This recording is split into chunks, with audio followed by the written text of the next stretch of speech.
Welcome to Caesar centre. Caesar online training Kannada ಚಾನಲ್ಗೆ ನಿಮ್ಮೆಲ್ಲರಿಗೂ ಸ್ವಾಗತ. ನೀವಿನ್ನ ನಮ್ಮ ಚಾನೆಲ್ ಅನ್ನು ಸಬ್ಸ್ಕ್ರೈಬ್ ಮಾಡಿಲ್ಲ ಅಂದ್ರೆ ಪ್ಲೀಸ್ ಸಬ್ಸ್ಕ್ರೈಬ್ ಮಾಡಿ ಮತ್ತು ಬೆಲ್ ಐಕನ್ ಅನ್ನು ಕ್ಲಿಕ್ ಮಾಡಿ. ನಮ್ಮ ಚಾನೆಲ್ ಅಲ್ಲಿ ಬರುವಂತಹ ಎಲ್ಲಾ ಹೊಸ ವಿಡಿಯೋಗಳನ್ನ ನೋಡೋದಕ್ಕೋಸ್ಕರ.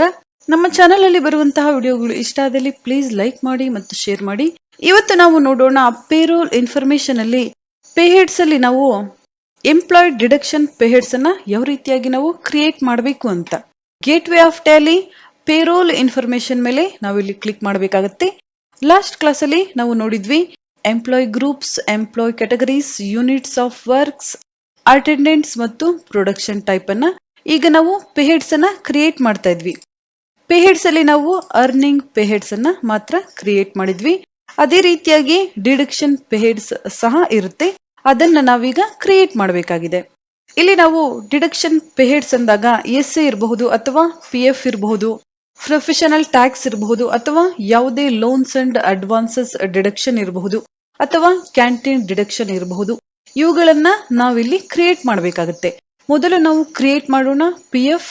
Employee P F contribution.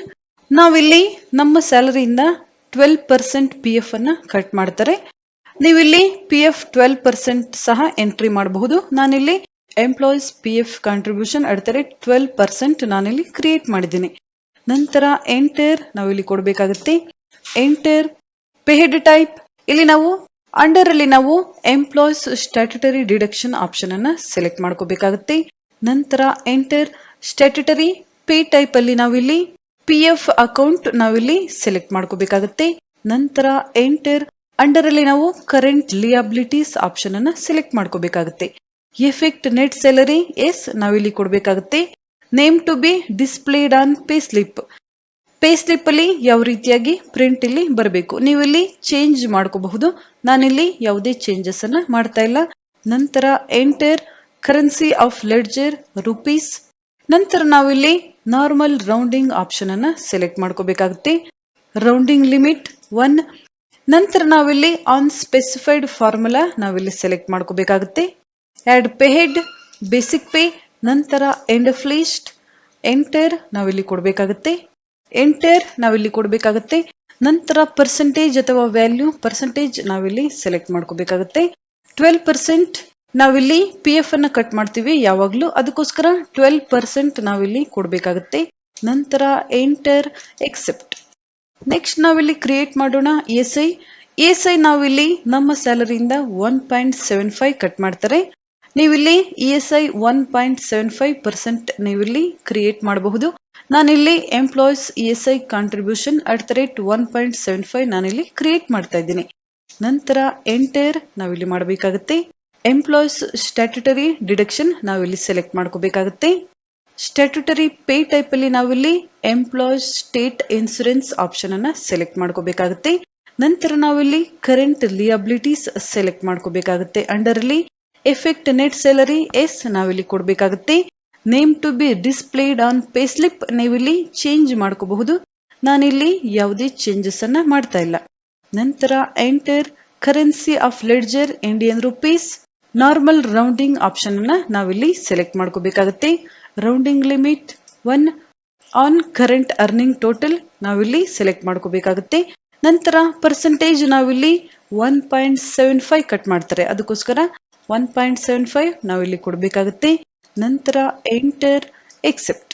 ಇದೇ ರೀತಿಯಾಗಿ ನಾವಿಲ್ಲಿ ಡಿಡಕ್ಷನ್ ಅಂದಾಗ ಪ್ರೊಫೆಷನಲ್ ಟ್ಯಾಕ್ಸ್ ಡಿಡಕ್ಷನ್ ಇರಬಹುದು, ಅಥವಾ ಕ್ಯಾಂಟೀನ್ ಡಿಡಕ್ಷನ್ ಇರಬಹುದು, ಅಥವಾ ಯಾವುದೇ ಲೋನ್ಸ್ ಅಂಡ್ ಅಡ್ವಾನ್ಸಸ್ ಡಿಡಕ್ಷನ್ ಇದ್ದಾಗ ಈ ರೀತಿಯಾದ ಡಿಡಕ್ಷನ್ಸ್ ಅನ್ನ ನೀವಿಲ್ಲಿ ಕ್ರಿಯೇಟ್ ಮಾಡ್ಕೋಬೇಕಾಗುತ್ತೆ. ನೆಕ್ಸ್ಟ್ ನಾವಿಲ್ಲಿ ಕ್ರಿಯೇಟ್ ಮಾಡೋಣ ಕಾಂಟ್ರಿಬ್ಯೂಷನ್ ಪೇ ಹೆಡ್ಸ್ ಅನ್ನ. ಎಂಪ್ಲಾಯರ್ ಇ ಪಿ ಎಸ್ @8.33% ನಾನಿಲ್ಲಿ ಕ್ರಿಯೇಟ್ ಮಾಡ್ಕೊಳ್ತಾ ಇದ್ದೀನಿ. ನೀವಿಲ್ಲಿ ಎಷ್ಟು ಪರ್ಸೆಂಟೇಜ್ ಅಥವಾ ಯಾವ ನೇಮ್ ನೀವಿಲ್ಲಿ ಚೇಂಜ್ ಮಾಡ್ಕೋಬಹುದು. ನಂತರ ಎಂಟರ್ ನಾವಿಲ್ಲಿ ಮಾಡೋಣ. ಎಂಟರ್ ಇಲ್ಲಿ ನಾವು ಎಂಪ್ಲಾಯರ್ಸ್ ಸ್ಟ್ಯಾಟ್ಯುಟರಿ ಕಾಂಟ್ರಿಬ್ಯೂಷನ್ಸ್ ನಾವಿಲ್ಲಿ ಸೆಲೆಕ್ಟ್ ಮಾಡ್ಕೋಬೇಕಾಗುತ್ತೆ. ಇಲ್ಲಿ ನಾವು E S I P F tax ನಾವಿಲ್ಲಿ ಡಿಡಕ್ಷನ್ ಪೇ ಹೆಡ್ಸ್ ಅನ್ನ ಕ್ರಿಯೇಟ್ ಮಾಡಬೇಕಾದ್ರೆ ನಾವಿಲ್ಲಿ ಎಂಪ್ಲಾಯೀಸ್ ಸ್ಟ್ಯಾಟ್ಯುಟರಿ ಡಿಡಕ್ಷನ್ಸ್ ನಾವಿಲ್ಲಿ ಸೆಲೆಕ್ಟ್ ಮಾಡ್ಕೋಬೇಕಾಗುತ್ತೆ. Contribution pay heads for employers, employer ಅಲ್ಲಿ ನಮಗೆ ಕೊಡುವಂತಹ ದುಡ್ಡಾಗಿರುತ್ತೆ. ಅದೇ ರೀತಿಯಾಗಿ ನಾವಿಲ್ಲಿ ಸೆಲೆಕ್ಟ್ ಮಾಡ್ಕೋಬೇಕಾಗುತ್ತೆ ಎಂಪ್ಲಾಯರ್ಸ್ ಸ್ಟ್ಯಾಟ್ಯುಟರಿ ಕಾಂಟ್ರಿಬ್ಯೂಷನ್ಸ್. ನಂತರ ನಾವಿಲ್ಲಿ ಸ್ಟ್ಯಾಟ್ಯುಟರಿ ಪೇ ಟೈಪ್ ಅಲ್ಲಿ EPS ಅಕೌಂಟ್ ನಾವಿಲ್ಲಿ ಸೆಲೆಕ್ಟ್ ಮಾಡ್ಕೋಬೇಕಾಗುತ್ತೆ. ಅಂಡರ್ ಅಲ್ಲಿ ನಾವು ಇಂಡೈರೆಕ್ಟ್ ಎಕ್ಸ್ಪೆನ್ಸ್ ಅನ್ನ ತಗೋಬೇಕಾಗುತ್ತೆ. ಎಫೆಕ್ಟ್ ನೆಟ್ ಸ್ಯಾಲರಿ ನೋ ನಾವಿಲ್ಲಿ ಕೊಡಬೇಕಾಗುತ್ತೆ. ನಾರ್ಮಲ್ ರೌಂಡಿಂಗ್ ನಾವಿಲ್ಲಿ ತಗೊಳ್ಳೋಣ. ನಂತರ ಲಿಮಿಟ್ 1 ನಾವಿಲ್ಲಿ ಕೊಡಬೇಕಾಗುತ್ತೆ. On specified formula basic pay ನಾವಿಲ್ಲಿ ಸೆಲೆಕ್ಟ್ ಮಾಡ್ಕೊಳ್ಳೋಣ. ನಂತರ ಪರ್ಸೆಂಟೇಜ್ ನಾವಿಲ್ಲಿ 8.33%. ನಂತರ ಎಂಟರ್ ನಾವಿಲ್ಲಿ ಮಾಡೋಣ. Enter accept. ಇದೇ ರೀತಿಯಾಗಿ ಎಂಪ್ಲಾಯರ್ EPF ನಾವಿಲ್ಲಿ ಕ್ರಿಯೇಟ್ ಮಾಡ್ಕೊಳ್ಳೋಣ. ಎಂಟರ್ ನಾನಿಲ್ಲಿ ಕೊಡ್ತಾ ಇದ್ದೀನಿ. ಪರ್ಸೆಂಟೇಜ್ ಇಲ್ಲಿ ಹೆಚ್ಚು ಕಡಿಮೆ ಆಗಬಹುದು. ನಿಮ್ಮ ಕಂಪನಿಯಲ್ಲಿ ಯಾವ ರೀತಿಯಾಗಿರುತ್ತೆ ನೀವು ಇಲ್ಲಿ ಚೇಂಜ್ ಮಾಡ್ಕೋಬೇಕಾಗುತ್ತೆ. ಹಿಂದಿನ ವಿಡಿಯೋಗಳಲ್ಲಿ ಹೇಳಿದ್ದೀನಿ, ಅಥವಾ ಎಕ್ಸೆಲ್ ಸ್ಯಾಲರಿ ಸ್ಲಿಪ್ ವಿಡಿಯೋದಲ್ಲಿ ನಾನಿಲ್ಲಿ ಡೀಟೇಲ್ ಆಗಿ ಹೇಳಿದ್ದೀನಿ. ನೀವು ಆ ವಿಡಿಯೋ ಇಲ್ಲಿ ನೋಡ್ಕೋಬೇಕಾಗುತ್ತೆ. PF ಎಂಪ್ಲಾಯರ್ ಕಡೆಯಿಂದ ಎಂಪ್ಲಾಯೀಸ್ ಕಡೆಯಿಂದ ಎಷ್ಟು ಕಟ್ ಆಗುತ್ತೆ, ESI ಎಷ್ಟು ಕಟ್ ಆಗುತ್ತೆ, ಟ್ಯಾಕ್ಸ್ ಯಾವ ರೀತಿಯಾಗಿ ನಾವು ಕಟ್ ಮಾಡಬೇಕಾಗುತ್ತೆ ಅಂತ ಆ ವಿಡಿಯೋಗಳಲ್ಲಿ ಹೇಳಿದ್ದೀನಿ. ನೀವು ರೆಗ್ಯುಲರ್ ಆಗಿ ವಿಡಿಯೋಗಳನ್ನ ನೋಡ್ತಿದ್ರೆ ನಿಮ್ಗೆ ಇಲ್ಲಿ ಈಸಿಯಾಗಿ ಅರ್ಥ ಆಗುತ್ತೆ. ಅಥವಾ ನೀವಿಲ್ಲಿ ಯಾವುದೇ ಕಂಪನಿಯಲ್ಲಿ ವರ್ಕ್ ಮಾಡ್ತಾ ಇದ್ದೀರಾ ಅಂದಾಗ ಕಂಪನಿಯ ಬಳಿ ಎಲ್ಲಾ ಡೀಟೇಲ್ಸ್ ಇರುತ್ತೆ. ಅದನ್ನ ನೋಡಿ ನೀವು ಇಲ್ಲಿ ಎಂಟ್ರಿ ಮಾಡಬೇಕಾಗುತ್ತೆ. ಎಂಪ್ಲಾಯರ್ಸ್ ಸ್ಟ್ಯಾಟ್ಯುಟರಿ ಕಂಟ್ರಿಬ್ಯೂಷನ್ಸ್ ನಾವಿಲ್ಲಿ ಸೆಲೆಕ್ಟ್ ಮಾಡ್ಕೋಬೇಕಾಗುತ್ತೆ. ನಂತರ PF ಅಕೌಂಟ್ ನಾವಿಲ್ಲಿ ಸೆಲೆಕ್ಟ್ ಮಾಡ್ಕೋಬೇಕಾಗುತ್ತೆ. Indirect expense, effect net salary no, normal rounding, rounding limit 1 ನಾವಿಲ್ಲಿ ಕೊಡಬೇಕಾಗುತ್ತೆ. On specified formula basic pay paid. ನಂತರ ನಾವಿಲ್ಲಿ ಪರ್ಸೆಂಟೇಜ್ ಅನ್ನು ಸೆಲೆಕ್ಟ್ ಮಾಡೋಣ. 3.67%. ನಂತರ ಎಂಟರ್ ಎಕ್ಸೆಪ್ಟ್.